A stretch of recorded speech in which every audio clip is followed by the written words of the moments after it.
खरोरा मां भक्त माता कर्मा के जयंती के शोभा यात्रा में कलश यात्रा निकालेगी। ये शोभा यात्रा मां कक्कुन गांव के भक्तमन हुई नावे शामिल। खरोरा क्षेत्र के जरोदा ग्राम पंचायत में माता कर्मा के जयंती धूमधाम से मनाएगी।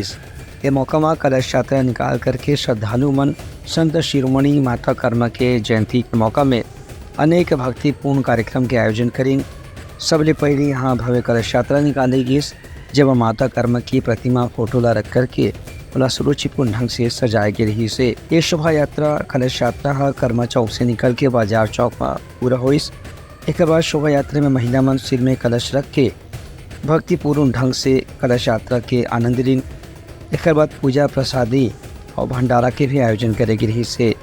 एक कार्यक्रम के बाद रामायण मंडली डहार ले सुंदर भजन के भी आयोजन करेगी। एमा सारागांव परिक्षेत्र के साहू समाज के अध्यक्ष नारायण साहू, पूर्व सरपंच प्रतिनिधि ईश कुमार साहू, ग्रामीण अध्यक्ष सुखीराम साहू समेत जम्मू पदाधिकारी मन मौजूद रहे। ब्यूरो रिपोर्ट, उतलंघा न्यूज़।